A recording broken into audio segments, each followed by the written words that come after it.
आप सभी को semester 6 major paper 14 geography, sociology और इकोनॉमिक्स तीन सब्जेक्ट का जो इम्पोर्टेंट क्वेश्चन हम लोग आपको बता रहे हैं। जैसा कि हमने आपको मेजर पेपर 12 में बताया था, 13 में बताया था, उसी प्रकार मेजर पेपर 14 में बता रहे हैं। तो आपसे बच्चे इन सारे सवालों को अच्छे से नोट डाउन कर लीजिए, इनको पढ़ लीजिए और आपसे बच्चों का जो एग्जामिनेशन है उससे आप लोग यहाँ सारा का सारा क्वेश्चन आपका पेपर में भेज जाएगा। ठीक है, तो चलिए शुरुआत करते हैं। वीडियो को लाइक और शेयर करिएगा वीडियो को।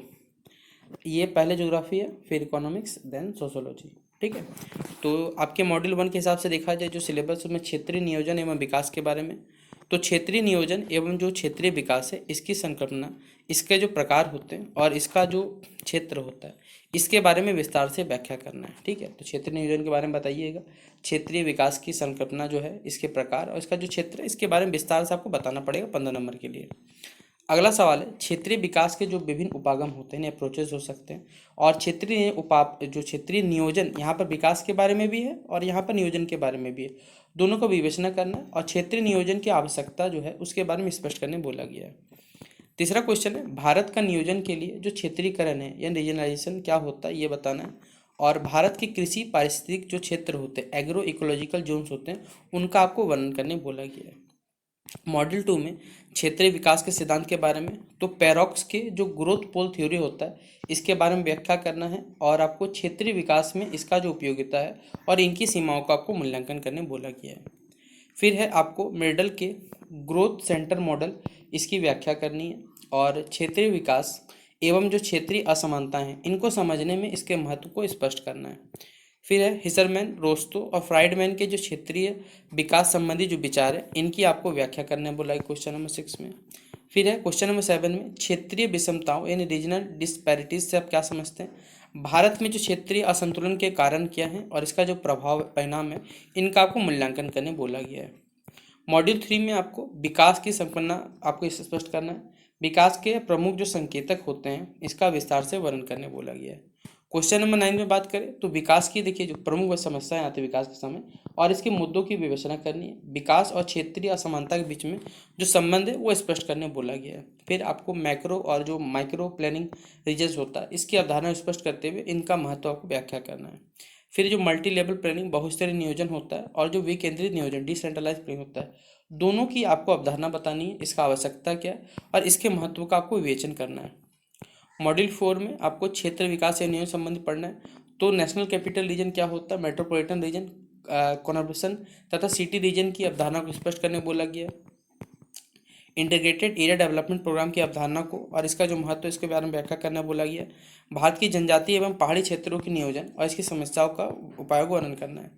सूखा प्रबंध जो क्षेत्र कार्यक्रम, drought prone area programme and command area या वाटर सेट डेवलपमेंट की अवधारणा और इसका जो महत्व है इसके बारे में व्याख्या करना है।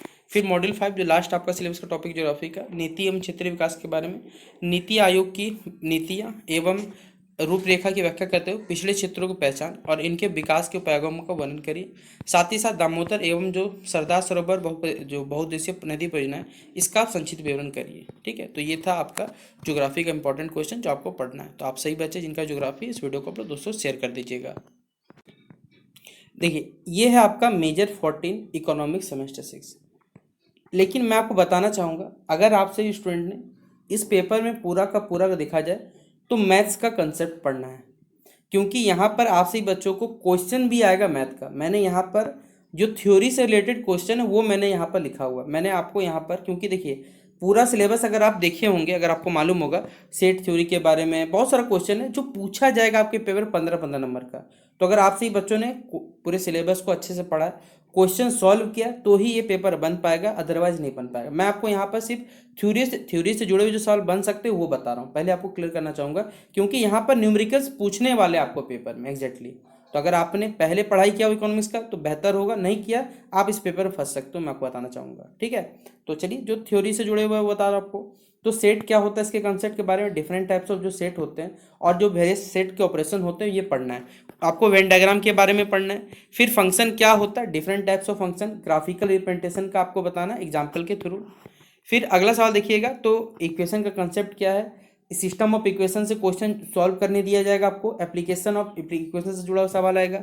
आप किसी प्रकार जो लीनियर इक्वेशन क्वेश्चन होते हैं सुटेबल न्यूमेरिकल कैसे सॉल्व कर सकते हो, क्या अप्रोचेस लगा सकते हो, ये पूछा जाएगा। देखिए लिमिट एंड डिफरेंशिएशन, अगर आप क्लास 11 12 में पढ़े होंगे तो आपके लिए कोई दिक्कत नहीं होने वाला। लिमिट क्या होता है, कंसेप्ट ऑफ लिमिट क्या होता है, इसके इंपॉर्टेंट रूल क्या होते हैं लिमिट्स के, ये पूछा जाता है। डिफरेंशिएशन के बारे में पूछा जाएगा, मैक्सिमा मिनिमा क्या होता है, फर्स्ट ऑर्डर सेकंड ऑर्डर जो डिफरेंशियल इक्वेशन होता है वो बताना है आपको। ठीक है, ये सब के सब सिलेबस में आपको दिया हुआ है तो पूछा जाएगा ये 100%। इंटर रिलेशनशिप बताना है, टोटल मार्जिनल और एवरेज कॉस्ट और total marginal cost average revenue क्या होता है, point of inflation sorry inflation क्या होता है, आपको इसका मैथमेटिकल डिटर्मिनेशन और इकोनॉमिक सिग्निफिकेंस बताना है, कंसेप्ट इलास्टिसिटी बताना है, इसका इकोनॉमिक एप्लीकेशन क्या है with the help of differentiation, integration से जुड़ा हुआ सवाल आएगा, और इकोनॉमिक एप्लीकेशन ऑफ इंटीग्रेशन ताकि हम ऑब्टेन कर सके total function from marginal cost of revenue and cost के बारे में, टोटल प्रोडक्ट फंक्शन क्या होता है किस प्रकार ऑब्टेन कर सकते हैं मार्जिनल प्रोडक्ट फंक्शन से, और मैट्रिक्स और डिटर्मिनेंट, ये तो 100% आएगा यहाँ से। 5 नंबर का सवाल भी आएगा तो यहाँ वर्ड प्रॉब्लम भी आएगा। तो आप लोग अगर नहीं पढ़ा है तो आपको बोलूँगा आप इंटरनेट से आपके सिलेबस में जो भी टॉपिक दिया हो मैथ्स का, मैट्रिक्स हो, डिटर्मिनेंट हो, लिमिट्स एंड कंटिन्यूटी हो, मैक्सिमा मिनिमा और डिफरेंशियल इंटीग्रेशन, ये सब पढ़ लीजिए क्योंकि क्वेश्चन इजी ही आएगा, आप बस को सॉल्व करना सीखना पड़ेगा। तो मैं थ्योरी से रिलेटेड आपको सवाल दे रहा हूँ लेकिन आपको न्यूमेरिकल्स भी आने वाले तो आपको पढ़ना पड़ेगा, मैं आपको यहाँ क्लियरिटी देना चाहूँगा। ठीक है, तो ये था आपका मेजर पेपर 14 इकोनॉमिक्स का जो क्वेश्चन जो पेपर में पूछा जाएगा। अब मैं आपको बताता हूँ मेजर पेपर 14 सोशोलॉजी जिन भी स्टूडेंट का उनके लिए क्वेश्चन पेपर। तो ये है मेजर पेपर 14 सोशोलॉजी, यूनिट 1 में पॉलिटिकल सोशोलॉजी यानी राजनीतिक समाजशास्त्र की परिभाषा देते हुए इसकी प्रकृति, क्षेत्र और इसका महत्व का विस्तार से व्याख्या करें। राजनीतिक समाजशास्त्र का राजनीतिक विज्ञान, समाजशास्त्र, अर्थशास्त्र और जो सामाजिक मनोविज्ञान है इसके साथ जो संबंध स्पष्ट करें। राजनीतिक समाजशास्त्र के अध्ययन की जो आवश्यकता क्यों है और इसका महत्व क्या है इसके बारे में विवेचना करें। यूनिट 2 में सोशल स्ट्रेटिफिकेशन एंड कास्ट के बारे में, तो सामाजिक जो स्त्रीकरण हो गया इससे आप क्या समझते हैं, क्या तात्पर्य, इसकी विशेषता, आधार, प्रकार एवं महत्व की व्याख्या करें। फिर भारत में सामाजिक स्त्रीकरण का जो वर्तमान स्थिति इसका विश्लेषण करें। जाति या कास्ट की परिभाषा देते हुए इसके प्रमुख विशेषताएं एवं कार्यों की व्याख्या करें। जाति व्यवस्था के प्रमुख दोषों की विवेचना करें और आधुनिक भारत में जाति व्यवस्था में क्या परिवर्तन है इसके बारे में बताएं। फिर भारतीय राजनीति पर जाति के प्रभाव का विस्तार से विवेचना करें और भारतीय राजनीति में जाति की जो भूमिका है इसका मूल्यांकन करें। फिर भारतीय राजनीति में जाति के भविष्य की जो संभावना है इस पर प्रकाश डालें। जाति और वर्ग, ठीक है, इसके बीच जो संबंध स्पष्ट करने बोला गया है। Unit 3 status, role, power and political culture के बारे में, तो सामाजिक स्थिति क्या होता है, भूमिका इसकी बताना है, इसकी विशेषता, प्रकार और पारस्परिक जो संबंध इसकी व्याख्या करें। शक्ति एवं प्रभाव की अवधारणा स्पष्ट करें, दोनों के बीच में अंतर बताएं। राजनीतिक भर्ती एवं राजनीतिक संस्कृति दोनों की अवधारणा को और सांस्कृतिक व्यवस्था में इसका जो महत्व इसके बारे में विवेचना करें। समानता एवं असमानता की अवधारणा स्पष्ट करते हुए सामाजिक और जो राजनीतिक जीवन में इसका महत्व बताइए।